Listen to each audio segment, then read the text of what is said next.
The streets of Tashkent buzzed with confusion. Newspaper headlines screamed the same shocking news: new national decision, wedding ceremonies restricted until further notice. Within hours, the city that once sparkled with golden wedding caravans and the rhythmic beat of Dwara drums fell into an uneasy silence. In a small tea house near Chorsu Bazaar, Lalo scrolled through the news on her phone, her eyes narrowing as she read the government decree. The air smelled of cardamom and uncertainty. Around her, elderly men argued about tradition, while a young couple at the next table sat quietly, the girl's eyes red from crying. Lalo's heart ached. She was a journalist, trained to stay objective, but this story felt different. It wasn't just about numbers or policy, it was about love, pride, and the pulse of Uzbek life itself. She took out her small notebook, scribbling questions: how will families react? What will happen to all the brides waiting for their day? At that very moment, in another corner of the city, Jaisher closed the lid of a jewelry box. Inside was an engagement ring he'd been saving up for since he started working as an electrical engineer. He had planned a beautiful wedding, music, family, a modest feast, nothing extravagant, but enough to make his fiancée smile. Now, everything was uncertain. The new law banned weddings with more than 20 guests, limited decorations, and even required special permits for ceremonies. He sat quietly by the window, watching rain begin to fall on the gray streets of Tashkent. The city felt colder, smaller. His phone buzzed with messages from friends, all filled with disbelief and frustration.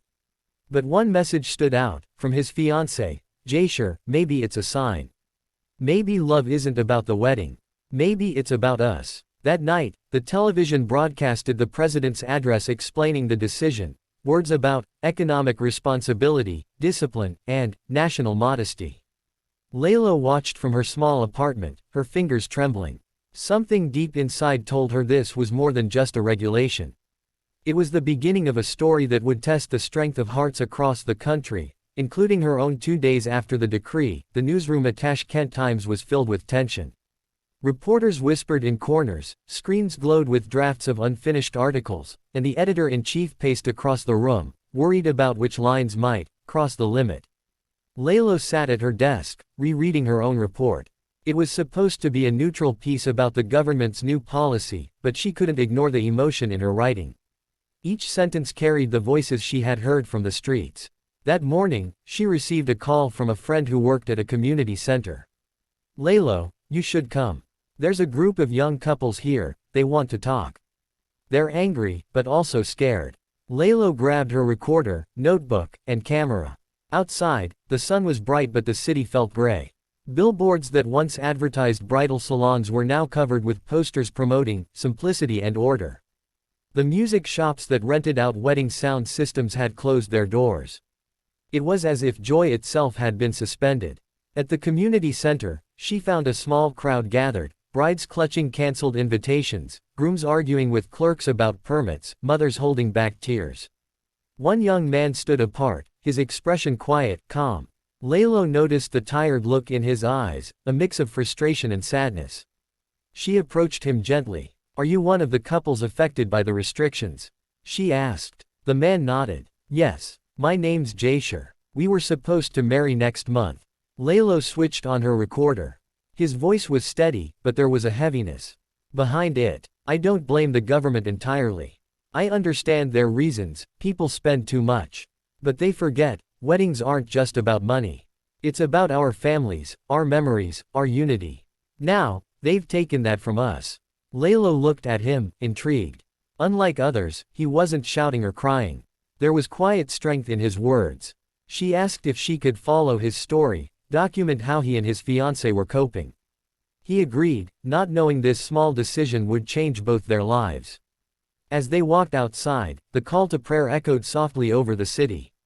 Lalo paused to record ambient sound, children laughing in the distance, traffic hum, and the faint melody of an old wedding song playing from a nearby window before it was abruptly turned off.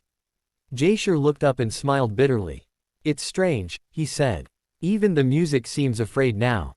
Lalo lowered her camera and looked at him. For the first time since the announcement, she felt something she hadn't felt in days: warmth. Not hope yet, but the beginning of it. The next morning, the sky over Tashkent hung low and pale, as if mirroring the quiet unease in the city. Layla woke up early, unable to shake the sound of Jaishir's voice from her mind. There was something in it, honesty, courage, maybe even pain, that refused to fade. She replayed the recording again while sipping her bitter black tea, each word echoing through her small apartment. She decided to meet him again. Officially, she told herself it was for a follow-up interview. But deep down, she knew it was more than that. She wanted to see how people like Jaishir were living now, in the shadow of this new law, how love looked when it was forced to be quiet. Jaishir met her near Amir Timur Square. The fountains were still, the usual clusters of brides taking photos were gone, replaced by patrolling officers checking for unauthorized gatherings. Layla held her camera close as they walked through the near-empty park. "It feels strange, doesn't it?" she said. Jaishir nodded. "It's like they've erased happiness from the streets." He smiled faintly. "But I think love always finds another road." They continued walking, talking about everything, from their childhood dreams to the small things they both missed. The laughter of guests, the music of traditional carnet serné, the smell of clove cooking at weddings. Every sentence felt like peeling away another layer of silence. At one point, Jaishir stopped near a bench, looking at a couple sitting quietly with a small bouquet between them. "They're having their wedding right now," he said softly. The couple wasn't dressed in white or gold, just simple clothes, eyes full of peace. A family member took pictures with an old phone. No guests, no music, no decorations. Just love. Layla felt her throat tighten. She raised her camera but hesitated. "Do you think it's right for me to film this?" Jaishir glanced at her. "Maybe not for the world," he said, "but for history, yes. People should remember how love survived rules." She pressed record. The scene was silent except for the whisper of wind. It was the most powerful thing she had ever captured. Later, as the day dimmed into evening, Jaishir offered to walk her home. They passed closed banquet halls and flower shops with faded sale signs. When they reached her building, neither wanted to say goodbye. Layla finally spoke, her voice soft. "You said love finds another road, maybe this is it." Jaishir looked at her for a long moment, the city lights reflecting in his eyes. "Maybe," he said quietly. "But sometimes, the road begins when you stop being afraid." As he walked away into the dim street, Layla stood frozen, heart pounding. For the first time in years, she felt something stir within her, not just for the story, but for the man who had become part of it. Inside her apartment, she opened her laptop and began to write. Rain fell softly over Tashkent that evening, turning the streets into a mirror of blurred lights. Layla sat by her window, typing her latest article, The Quiet Brides of Uzbekistan. The story centered on those who had chosen to marry in silence, without feasts or music, yet with hearts full of strength. She included Jaishir's words, carefully changing his name to protect him. Each line she wrote felt like a small act of rebellion, gentle, but dangerous. When she sent the article to her editor, a reply came faster than she expected. "Layla, this is too emotional. Too risky. The ministry won't like it. Cut the quotes and soften the tone." Her hands froze above the keyboard. She knew what that meant, censorship. The truth was being trimmed to fit comfort. After a long pause, she hit send anyway. The next morning, her article was published online for only 3 hours before it was removed. But in those hours, it spread like wildfire. Young people shared screenshots, couples posted broken heart emojis, and hashtags appeared on Telegram. Hashtag love is not illegal, hashtag toy Czechlandmagant weddings aren't gone. That afternoon, she met Jaishir again in a small cafe near the old cinema district. He had seen the article and looked both proud and worried. "You knew this could cause trouble," he said quietly. Layla smiled faintly. "Maybe trouble is what love needs right now." Before they could say more, her phone buzzed, an official message from her editor. "The ministry has requested an explanation. You're suspended until further notice." Layla's breath caught. Her career, everything she'd worked for, was slipping away. Jaishir reached across the table, his rough hands brushing hers. "You told their story. That matters more than any job," he said. Tears filled her eyes, but she blinked them back. Around them, the cafe hummed with life, students whispering, old men playing dominoes, the hiss of steaming teapots. And yet, for a moment, everything was still. Outside, the rain had stopped. The streets glistened under pale sunlight. Jaisher stood and looked at her. "Come," he said. "There's something I want to show you." He led her through narrow alleys to a small courtyard behind a faded blue gate. Inside, several young couples were gathered, holding hands, exchanging vows quietly before an elderly man. No music, no photographers, just whispered promises and smiles. "This is what we've started," Jaisher said softly. "We call it the Circle of Hearts. No decorations, no audience. Just love." Layla watched, overwhelmed. It was raw, imperfect, beautiful. Her voice trembled as she whispered, "They banned weddings, but not this." Jaisher looked at her and nodded. "No one can ban love if it's real."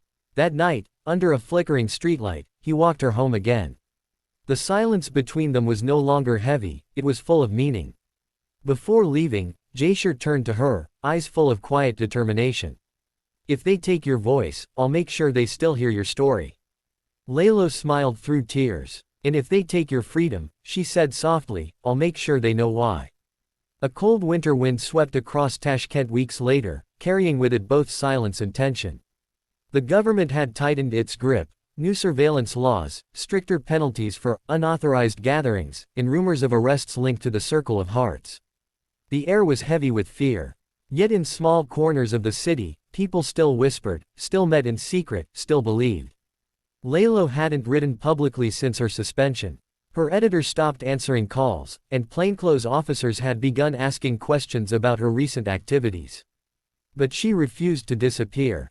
From a small, borrowed laptop in her cousin's apartment, she continued publishing under a pseudonym, writing about love stories that bloomed despite the bans, about couples who had found courage and simplicity. Every night, Jaisher visited her quietly, always checking the street first, always carrying something, bread, hot tea, or just his calm presence. The world outside grew harsher, but inside, their connection deepened into something unbreakable. One night, he arrived soaked from the rain, his breath visible in the cold air. "Laylo," he said urgently, "they've started questioning people from the circle. They're looking for whoever's behind the stories. They think it's me." Laylo's face went pale. "You have to leave, Jaisher. Go to your parents in the countryside. I'll handle this." But Jaisher shook his head. "No, I won't run. We did nothing wrong. All we did was love, and show that others could, too." That night, they didn't speak much. They sat near the window, watching the snow fall over the sleeping city. Laylo rested her head on his shoulder, and he whispered, "If they come for me, don't stop writing. Promise me." She didn't answer, only held his hand tighter. Days later, the inevitable happened. Jaisher was detained during a small street gathering, not a protest, not even a speech, just couples standing silently, hand in hand. The government called it a symbolic act of disobedience. Layla watched the video online in horror, seeing Jaisher's face in the crowd, calm even as officers pulled him away. For a moment, she couldn't breathe. Then something inside her broke, and rebuilt itself stronger. That night, she wrote again. Her words poured out like a storm. "You can silence a crowd, but you can't silence love. You can arrest a man, but you can't cage his heart." The post spread across every Uzbek platform before the authorities could block it.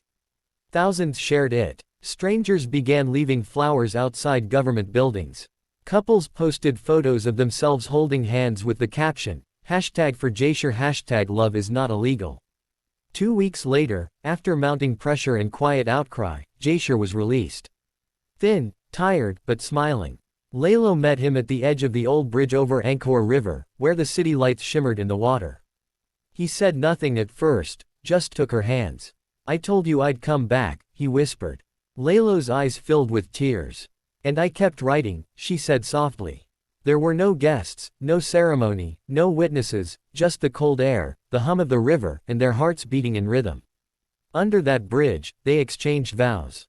No papers, no rings, only words. "They can change the rules," Laylo said, smiling through tears. "But they'll never change what love means."